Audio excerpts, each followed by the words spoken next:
A very good afternoon students. I am very happy that कि मैंने जो chapter 1 था हमारा माइक्रो इकोनॉमिक्स का एन इंट्रोडक्शन चैप्टर वो हम लोगों ने कंप्लीट कर लिया और मैं उम्मीद करती हूँ कि आप सभी ने वो सारे जो वीडियो मैंने आई थिंक सो 9 या 10 पार्ट में डाले हुए हैं विथ ऑब्जेक्टिव क्वेश्चन आप सभी ने इसको वॉच किया होगा।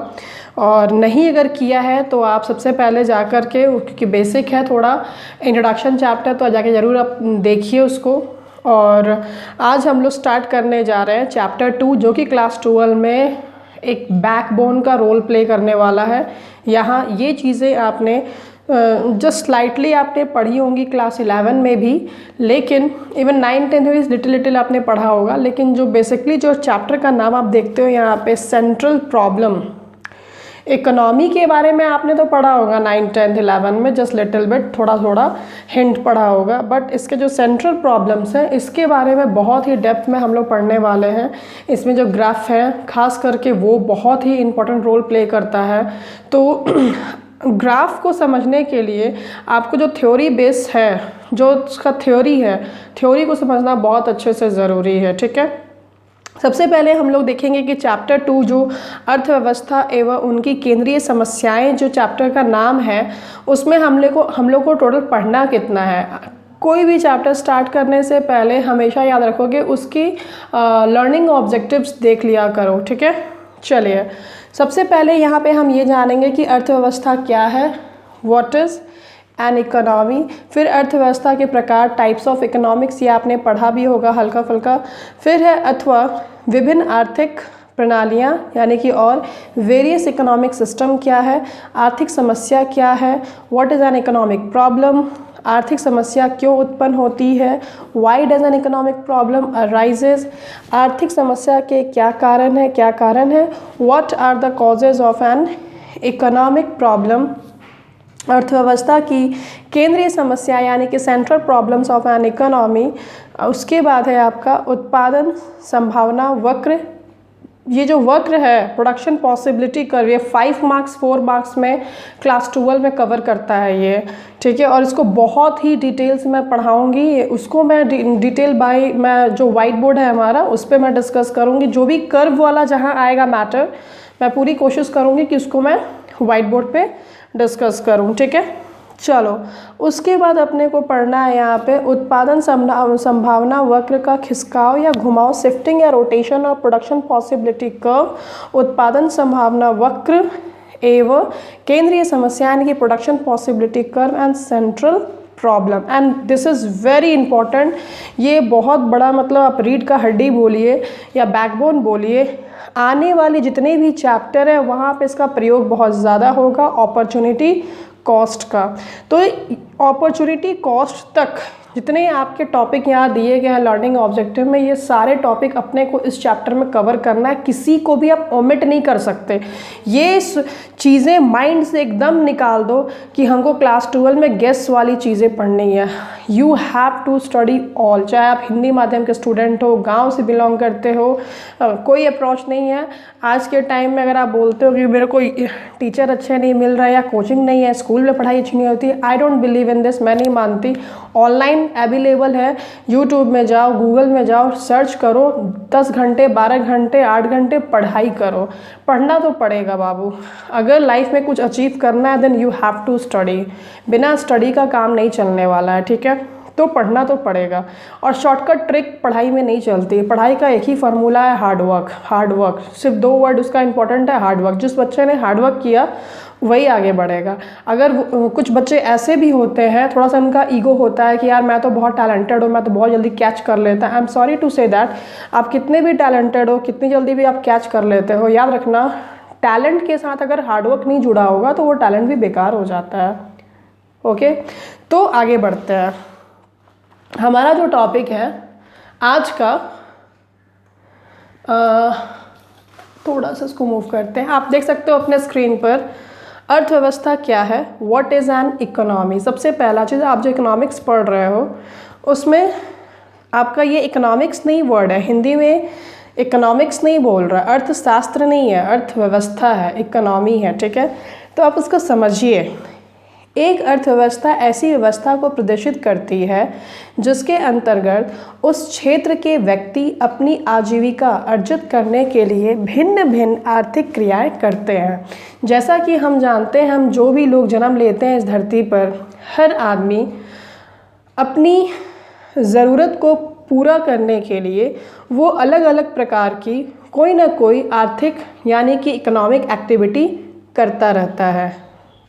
अगर उसको सरवाइव करना है इन दिस वर्ल्ड में तो उसको हर हाल में करना है। वही चीज़ बोला जा रहा है कि एक अर्थव्यवस्था एक ऐसी सिस्टम है, एक ऐसा व्यवस्था है जो प्रदर्शित करता है या बतलाता है कि जिसके अंतर्गत उस क्षेत्र के अंदर एक व्यक्ति, कोई भी एक व्यक्ति है, अपनी आजीविका, अपनी लाइवलीहुड के लिए, अर्जित करने के लिए, अर्जित मतलब क्या, पैसा कमाने करने के लिए भिन्न भिन्न प्रकार से आर्थिक क्रियाएं करता है। आर्थिक क्रियाओं का स्तर अर्थव्यवस्था की प्रकृति को बताता है। ये बात 100% सच है। किसी भी देश को अगर आप डिवाइड करते हो कि वो देश अंडर डेवलप्ड है या फिर डेवलपिंग में है या डेवलप्ड कंट्री, 3 कैटेगराइज में लोग बांटते हैं, डेवलप्ड, डेवलपिंग और अंडर डेवलप्ड। जैसे कि हमारा देश को हम लोग बोलते हैं डेवलपिंग है, विकासशील है, विकास कर रहा है, ठीक है। और अमेरिका, ब्रिटेन को हम बोलते हैं, या और दूसरी जो कंट्री है जो डेवलप्ड है, विकसित हो चुकी है, ठीक है। और ऐसी बहुत सारी कंट्री हैं जो कि अंडर डेवलपिंग है, अभी मतलब उनका मतलब जो डेवलपिंग है उससे भी वो नीचे पोजीशन में है, ठीक है। तो बहुत सारे फैक्टर्स हैं किसी कंट्री को बताना कि कैसे वो डेवलपिंग है, कैसे वो डेवलप्ड है, कैसे वो अंडर डेवलपिंग है, ठीक है। तो फैक्टर्स तो बहुत सारे होते हैं, जीडीपी है, प्रोडक्शन है, many factors are there. But जैसे कि ये लाइन जो बोला कि आर्थिक क्रियाओं का स्तर, जो इकोनॉमिक जो एक्टिविटी का जो लेवल है, जो इकोनॉमिक एक्टिविटी का जो लेवल है, अर्थव्यवस्था की प्रकृति को बताता है कि मान लीजिए पर्टिकुलर कोई कंट्री है, उसका जो इकोनॉमिक एक्टिविटी है, उसके इकोनॉमिक एक्टिविटी से हम पता लगा सकते हैं कि उसकी अर्थव्यवस्था का क्या नेचर है, ठीक है। आर्थिक क्रियाओं के स्तर पर ही अर्थव्यवस्थाओं को अल्प विकसित अथवा विकसित श्रेणी में वर्गीकृत किया जाता है। जैसे मैंने भी जस्ट बताया, देखिए नेक्स्ट लाइन हमारा यही बोलता है कि जो भी आर्थिक क्रियाएं हैं उसी के स्तर पे हम बताते हैं कि कौन सी जो इकोनॉमी है वो अंडर डेवलप है या फिर वो डेवलप में आती है। इसको वर्गीकृत करते हैं, डिवाइड करते हैं। प्रत्येक अर्थव्यवस्था किसी न किसी आर्थिक प्रणाली के अधीन आर्थिक क्रियाओं के संचालन करती है। हर एक अर्थव्यवस्था है, चाहे वो अमेरिका का अर्थव्यवस्था के बारे में बात करो, चाहे इंडिया के बारे में बात करो, चाहे रशिया या चाइना, किसी के बारे में ही बात करो, कोई ना कोई वो आर्थिक प्रणाली एक के अधीन वो इकोनॉमिक एक्टिविटी का संचालन करती है। इस प्रकार अर्थव्यवस्थाओं के प्रकार आर्थिक प्रणाली की प्रकृति के आधार पर बांटे जाते हैं। जो आर्थिक उसका इकोनॉमिक्स जो सिस्टम होता है उसके बेस पर बांटा जाता है, ठीक है। आगे बढ़ते हैं, आप देख सकते हो यहाँ पे टाइप्स ऑफ इकोनॉमीज़, हेडिंग आपको दिख रहा होगा, टाइप्स ऑफ इकोनॉमिक्स अथवा विभिन्न आर्थिक प्रणालियाँ और वेरियस इकोनॉमिक सिस्टम, ठीक है। ये भी बहुत इंपॉर्टेंट है। एक अर्थव्यवस्था की आर्थिक प्रणाली ऐसी संस्थाओं का ढांचा है जिसके द्वारा समाज के समस्त आर्थिक क्रियाओं का संचालन किया जाता है। प्रत्येक अर्थव्यवस्था किसी न किसी आर्थिक प्रणाली पर आधारित होती ही होती है, जिन्हें हम 3 प्रकार से यहाँ पे बांटते हैं। और आपने ये पढ़ा भी होगा 9th क्लास 10th क्लास के इकोनॉमिक्स में, ठीक है। जहाँ पर पूंजीवादी अर्थव्यवस्था, जिसको हम इंग्लिश में क्या कहते हैं, कैपिटलिस्ट इकोनॉमी या फिर मार्केट इकोनॉमी और भी बाजार अर्थव्यवस्था बोलते हैं। ये तीनों लाइन, ये जो तीनों वर्ड है, इस तीनों वर्ड को आपको याद रखना। ये नहीं कि बस एक रट्टा मार लिए कि पूंजीवादी अर्थव्यवस्था, पूंजीवादी अर्थव्यवस्था को ही हम बाजार अर्थव्यवस्था कहते हैं। इस चीज़ को आपको याद रखना है, बहुत ज़रूरी है। ज़रूरी नहीं कि एग्जाम में आपसे डायरेक्टली पूंजीवादी अर्थव्यवस्था पूछ दें, आपसे ये पूछ सकता है बाजार अर्थव्यवस्था किसे कहते हैं, ठीक है। तो सिनोनिम्स आपको मालूम होना चाहिए। दूसरा हमारा होता है समाजवादी अर्थव्यवस्था अर्थात नियंत्रित अर्थव्यवस्था, सोशलिस्ट इकोनॉमी और कंट्रोल्ड इकोनॉमी, ठीक है। समाजवादी अर्थव्यवस्था को हम नियंत्रित अर्थव्यवस्था भी कहते हैं, यानी कि कंट्रोल्ड इकोनॉमी भी कहते हैं, ठीक है। तीसरा आपका हो गया मिक्स्ड इकोनॉमी, जो मैंने बताया कि हमारा देश क्या है, मिक्स्ड इकोनॉमी। इंडिया जो फॉलो करता है आर्थिक प्रणाली वो मिक्स्ड इकोनॉमी है। यहाँ पे कैपिटलिस्ट भी है और सोशलिस्ट भी है, दोनों चीज़ें होती हैं, ठीक है। अब आगे बढ़ते हैं।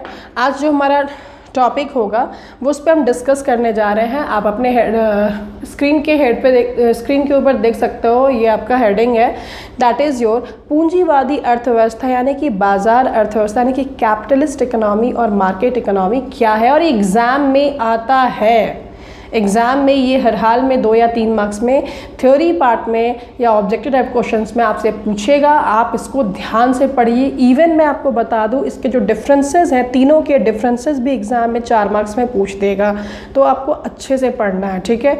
चाहे वो कॉमर्स के स्टूडेंट हो, चाहे वो आर्ट्स के स्टूडेंट हैं, ओके। चलो, सबसे पहला चीज़ यहाँ पर देखो क्या लिखा है, निजी संपत्ति, प्राइवेट प्रॉपर्टी।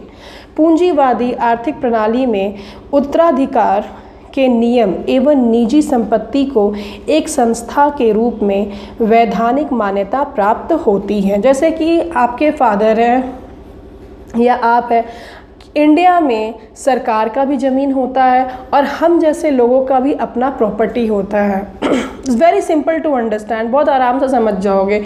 आपके पिताजी के नाम पे कुछ लैंड होगा, आपके दादाजी के भी नाम पे है। तो इस देश में ऐसे तो इंडिया मिक्स्ड इकोनॉमी है, लेकिन हम लोग ये बात कर रहे हैं कैपिटलिस्ट इकोनॉमी के बारे में, पूंजीवादी अर्थव्यवस्था में। तो वहाँ मैं ये बताना चाह रही हूँ इस जगह पे यहाँ पे कि पूंजीवादी अर्थव्यवस्था में प्राइवेट प्रॉपर्टी, जो नागरिक होगा वो प्राइवेट प्रॉपर्टी क्या कर सकता है, ओन कर सकता है, ठीक है। तो पूंजीवादी आर्थिक प्रणाली में उत्तराधिकार के नियम, जो उत्तराधिकारी का जो नियम होता है, एवं निजी संपत्ति को एक संस्था के रूप में वैधानिक मान्यता प्राप्त होती है। मतलब हाँ, हो सकता है जैसे कि हमारे देश में कैसे होता है, हमारे पिताजी के नाम से रहता है, आपके पिताजी के नाम से रहता है, दादाजी के नाम से रहता है। अगर मैं चाहूँ तो कल को मैं भी ज़मीन अपने नाम से खरीद सकती हूँ, ठीक है। व्यक्ति अपनी संपत्ति का जिस रूप में चाहे जब चाहे प्रयोग कर सकता है। मैं जैसे चाहूँ, अगर उस ज़मीन के ऊपर मैं चाहूँ एक फैक्ट्री डालना, मैं फैक्ट्री डाल सकती हूँ। ये टोटली क्योंकि मालिकाना हक उस ज़मीन का किसके पास है, मेरे पास है। तो मैं वहाँ पर अपनी संपत्ति का जैसे रूप में प्रयोग करना चाहूँ मैं कर सकती हूँ, ठीक है ना। चलिए आगे बढ़ते हैं। यहाँ पे देखिएगा, कर सकता है यह संस्था, मैं थोड़ा सा स्क्रीन को और बड़ा, हार्डली होगा इतना ही। यह संस्था संपत्ति के मालिक की मृत्यु के पश्चात उसकी संपत्ति को उसके उत्तराधिकारी को देने का भी कानूनी अधिकार प्रदान करती है। जैसे हमारे पिताजी की कल को अनफॉर्चुनेटली डेथ अगर हो जाती है तो उनके बाद जो हिरार्की जो होगा, जो उत्तराधिकारी होगा, उनके बेटे होंगे, उनके बच्चे होंगे। समझ में आ रही है? इट्स वेरी सिंपल, ज़्यादा कोई टफ नहीं है। चलिए आगे बढ़ते हैं। आर्थिक स्वतंत्रता, इकोनॉमिक फ्रीडम, आज़ादी, ठीक है। पूंजीवादी अर्थव्यवस्था व्यक्ति को कार्य करने की स्वतंत्रता, चयन की स्वतंत्रता, उपभोग की स्वतंत्रता और बचत एवं विनियोग करने की स्वतंत्रता प्रदान करती है। ये लाइन बहुत इम्पॉर्टेंट है।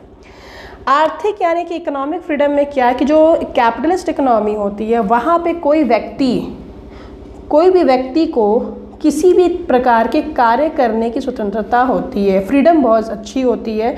वो कोई भी कार्य को आराम से चुन सकता है, चयन कर सकता है और कोई भी चीज़ को वो उपभोग कर सकता है। जहाँ को चाहे वो बचत करे या इन्वेस्टमेंट करे, उसको पूरा का पूरा आज़ादी होता है। कहने का मतलब है हमारे देश में आज से कुछ साल पहले जब ब्रिटिश यहाँ पर आए, उसके हमारे देश में आज़ादी होने के बाद कुछ साल के बाद 1990 के बाद बहुत चीज़ें, खास करके 1991 के बाद जब LPG आया, लिबरलाइजेशन, प्राइवेटाइजेशन एंड आपका ग्लोबलाइजेशन जब हुआ, तो हमारे देश में एक मिक्स्ड इकनॉमी दिखता है कि हाँ चलो कैपिटलिस्ट इकनॉमी भी दिख रही है और सोच लेंगे। तो पहले अगर हम बात करें 1990 के पहले, तो हमारे देश में ज़्यादातर सरकार ही मतलब सरकार हर चीज़ में हस्तक्षेप करती थी और बहुत ज़्यादा सरकार कंट्रोल करती थी चीज़ों को, जिससे कि बाहर की कंपनियां या फिर इवन देश में ही जो प्राइवेट कंपनियां थे वो अच्छे से फल फूल नहीं पा रहे थे,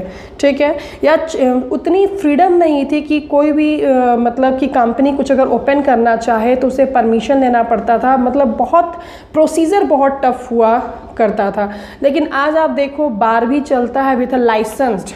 आज जो वाइन जो है आपकी बहुत सारे स्टेट में सरकार खुद बेचती है, ठीक है, खुद हमारा जो झारखंड गवर्नमेंट है, छत्तीसगढ़ है, वहाँ पे सरकार ही बेचती है। समझ में आ रही है बात? तो ये जो चीज़ें हैं, ये जो चीज़ें हो रही हैं अब, ये सब पहले इंडिया में नहीं था, ये सब पहले इंडिया में नहीं था। तो कहने का मतलब है जो कैपिटलिस्ट इकोनॉमी है वहाँ पे सिंपल फार्मूला था कि आपको पूरा फ्रीडम है, आप जो कार्य करना चाहेंगे आप कर सकते हैं, बट हाँ इलीगल नहीं, इलीगल आप काम नहीं कर सकते हो, ठीक है। आप बस जो करना चाहते हैं आप करिए, अगर वो लीगल है, संवैधानिक है, आप जो चयन करना चाहते हैं चयन करिए, जो उपभोग करना चाहते हैं उपभोग करिए। अब इसका मतलब उपभोग का मतलब नहीं कि कोई ड्रग्स ले रहा है, ठीक है, कोई गलत चीज़ें मतलब इन्वॉल्व है उसमें, किडनैपिंग कर रहा है, वो भी एक बिज़नेस है, तो वो चीज़ नहीं मैं बोलूँगी यहाँ पे, वो तो इलीगल हो गया ना, वो चीज़ को फ्रीडम थोड़ी देगी गवर्नमेंट वहाँ पर, या किसी पूंजीवादी देश में इस चीज़ की फ्रीडम नहीं है। बस यहाँ पे ये समझिए कि बहुत ज़्यादा फ्रीडम है किसी भी कार्य को लेके, किसी भी चयन को लेके, किसी भी उपभोग को लेके, इंटरफेरेंस गवर्नमेंट का बहुत कम रहता है, ठीक है। नेक्स्ट क्या है, थर्ड नंबर, राज्य का हस्तक्षेप एवं मुक्त व्यापार, लीजे फेयर एंड फ्री ट्रेड। यहाँ पर सिंपल सा था, लीजे फेयर को फॉलो किया गया, फुली फ्रीडम ट्रेड की, जिसको जो बेचना है सो बेचे, ठीक है। यहाँ पे बोला जा रहा है कि निर्बंध पूंजीवाद यानी कि लीजे फेयर में सरकारी हस्तक्षेप प्रतिबंधित होता है, मतलब सरकारी हस्तक्षेप ज़्यादा नहीं होगा, वहाँ पे प्रतिबंधित होता है, जिसमें अर्थव्यवस्था को प्रमुख आर्थिक क्रियाओं में सरकार द्वारा कोई हस्तक्षेप नहीं किया जाता। इस चीज़ को आप ध्यान में रखिएगा। सरकार जो है अर्थव्यवस्था के प्रमुख आर्थिक क्रियाओं पे सरकार द्वारा कोई ज़्यादा हस्तक्षेप नहीं किया जाता है। साथ ही निर्बंध पूंजीवादी प्रणाली का निर्बंध पूंजीवादी यानी कि लीजे फेयर यहाँ बोला जा रहा है, निर्बंध पूंजीवादी प्रणाली एक खुली अर्थव्यवस्था है, यानी कि ओपन इकोनॉमी है, जिसको जो बेचना है बेचे, कोई दिक्कत नहीं है, जिसमें आयात या निर्यात पर कोई प्रतिबंध नहीं होता है। पहले हमारे देश में बहुत कम आयात और निर्यात हुआ करती थी। आफ्टर, मैंने फिर से बोलना है, जब LPG आया यानी कि लिबरलाइजेशन, प्राइवेटाइजेशन और ग्लोबलाइजेशन आया, तो क्या बोलते हैं, इसका बहुत ज़्यादा ओपननेस हुआ कि हाँ हमें बहुत ज़्यादा आयात करना है या निर्यात करना है, ठीक है। ये सब चीज़ें पूंजीवादी देश ज़्यादा इसको फॉलो करती है, ठीक है, जिससे कि उनका देश क्या होते जा रहा है। आप देख लीजिए जितने भी मैक्सिमम जो कैपिटलिस्ट इकोनॉमी आपकी कंट्री जो है, मैं लिस्ट बनाकर आपको दिखा दूँगी, मैक्सिमम जो कैपिटलिस्ट इकोनॉमी है वो ज़्यादातर रिच है। रीज़न बहुत सिंपल है, वहाँ पे एक माइंड सेटअप क्लियर किया हुआ है शुरू से ही कि आप बस बेचो, आप कुछ ना कुछ इन्वेंशन करो, आप कुछ ना कुछ नया क्रिएटिव आइडियाज़ निकालो, do something and just earn it, जितना ज़्यादा हो सके अर्न इट। तो अगर किसी देश का हर एक व्यक्ति कुछ ना कुछ क्रिएटिविटी करता है, कुछ ना कुछ इनोवेशन करता है, तो ऑब्वियसली वो देश डे बाई डे क्या होते जाएगा, रिच होते जाएगा, ठीक है। नेक्स्ट बढ़ते हैं हम लोग यहाँ पर, प्रतियोगिता। यहाँ पे कंपटीशन बहुत ज़बरदस्त की होती है, बहुत ज़बरदस्त, यू कांट इमेजिन। पूंजीवादी आर्थिक प्रणाली में प्रतियोगिता की उपस्थिति अनिवार्य है, क्योंकि फ्री है यहाँ हर चीज़, फ्रीडम है पूरा एकदम। फ्री मतलब ये नहीं कि हर चीज़ फ्री मिल रहा है खाने को, फ्री मतलब कि हर चीज़ में आप आज़ादी आपको है, आप क्या उपभोग करना चाहते हैं, यू आर फ्री, आप क्या बेचना चाहते हो, क्या खरीदना चाहते हो, आपको पूरा मतलब चयन करने का, हर चीज़ करने का आपको मतलब फ्रीडम है। और गवर्नमेंट भी ज़्यादा हस्तक्षेप इसमें नहीं कर रही, तो वहाँ पे क्या होगा कि कंपटीशन बहुत ज़्यादा होगा, क्योंकि ओपन मार्केट है, कोई भी आ सकता है बेचने के लिए, वहाँ पे कुछ ना कुछ क्रिएटिविटी करेगा, कुछ ना कुछ इनोवेटिव करेगा, कुछ ना कुछ नया चीज़। क्योंकि देखो जब मार्केट हो जाता है तो वहाँ पे हमेशा आइडियाज़ इनोवेटिव आते रहने चाहिए, ठीक है, और आएंगे ही। कोई ना कोई लाते रहेगा वहाँ पर।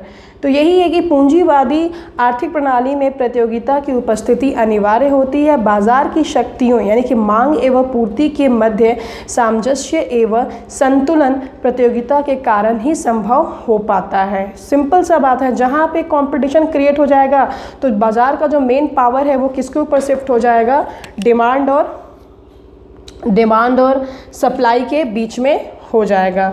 ठीक है, डिमांड और सप्लाई के बीच में होगा और उसी को वो बैलेंस करने की पूरी कोशिश करेगा। ठीक है, लास्ट में है आपका कीमत संयंत्र प्राइस मैकेनिज्म। मैंने पहले भी इसके बारे में डिस्कस किया था कि पूंजीवादी आर्थिक प्रणाली में कीमत निर्धारण कीमत संयंत्र की स्वतः यानी कि ऑटोमेटिक प्रक्रिया द्वारा किया जाता है। बाजार की मांग एवं पूर्ति, अगेन मैंने पहले ही बताया है कि जो कीमत का निर्धारण होता है, जहाँ पे ओपन मार्केट होता है, ओपन इकोनॉमी जहाँ पर होती है, वहाँ पर क्या होता है कि कोई भी कुछ भी आकर बेचेगा, ठीक है ना, कोई कुछ भी आके खरीदेगा। कहने का मतलब है वहाँ पे डिमांड और सप्लाई का पूरा फोर्स होता है और डिमांड एंड सप्लाई के फोर्स पे ही क्या होता है, प्राइस अपने आप एक गठित हो जाती है। ठीक है, दो शक्तियाँ परस्पर कार्यशील होकर वस्तु की कीमत का निर्धारण उस बिंदु पर करती हैं जहाँ वस्तु की मांग एवं वस्तु की पूर्ति परस्पर बराबर हो जाती है। इट्स वेरी सिंपल, ज़्यादा कुछ इसमें है नहीं। इसमें होगा क्या कि मैं आपको चैप्टर पढ़ाऊंगी भी, डिमांड चैप्टर और सप्लाई, और एक मार्केट चैप्टर है। होगा क्या यहाँ पे कि आपका ये सप्लाई है, ये आपका एसएस हो गया और ये आपका डिमांड हो गया। तो यहाँ पे इस तरफ पीएक्स होता है, ओवाई हमने पीएक्स लिया, ओएक्स हमने क्यूएक्स लिया। ठीक है, तो क्या हुआ कि सप्लाई के फोर्स से और डिमांड के फोर्स से, सप्लाई के फोर्स से और डिमांड के फोर्स पे क्या होगा कि ऑटोमेटिकली एक प्राइस तय हो जाती है। एक पर्टिकुलर बिंदु पे क्या हो जाएगा, प्राइस अपने आप एक तय हो जाएगी। उसी चीज़ के बारे में यहाँ बोला जा रहा है कि प्राइस मैकेनिज्म यानी कि पूंजीवादी आर्थिक प्रणाली में कीमत निर्धारण यानी कि कीमत संयंत्र की स्वतः यानी कि ऑटोमेटिक प्रक्रिया है। ऑटोमेटिक प्रक्रिया क्यों है? क्योंकि बाजार में मांग है, बाजार में पूर्ति भी है, तो ये दोनों की शक्तियों के परस्पर कार्यशील होने के चलते वस्तु की कीमत का निर्धारण एक पर्टिकुलर बिंदु पर हो जाती है। वस्तु की मांग एवं वस्तु की पूर्ति परस्पर बराबर हो जाती है। देखो यहाँ पे इस पॉइंट पे जैसे ही कीमत का निर्धारण हुआ है, इस पॉइंट पे जैसे कीमत का निर्धारण हुआ है, तो इस पॉइंट पे सप्लाई और डिमांड क्या हो गया, इस पॉइंट पे सप्लाई और डिमांड क्या हो गया है, बराबर हो गया है। इस चीज़ को हम नेक्स्ट चैप्टर में बहुत अच्छे से समझेंगे जब चैप्टर में पढ़ाऊँगी, क्योंकि देखो ये एक्चुअली जो टॉपिक है ये एक मार्केट चैप्टर का, जो बाजार चैप्टर है आपका वहाँ पढ़िएगा, 12 या 15 मासा चैप्टर है वहाँ पढ़ोगे। लेकिन उस चैप्टर को पढ़ने से पहले अभी आपको 4-5 चैप्टर पढ़ना है। ठीक है, तो क्योंकि चीज़ें क्या है, लिंक्ड है। जैसे जैसे चैप्टर क्लियर करते जाओगे वैसे वैसे आपको आगे चीज़ें समझ में आते जाएंगे। ठीक है, तो आज के लिए हम इतना ही रखते हैं। नेक्स्ट वीडियो में मैं पढ़ाऊंगी आपको समाजवादी अर्थव्यवस्था और मिश्रित अर्थव्यवस्था। Okay, so thank you so much, God bless you all.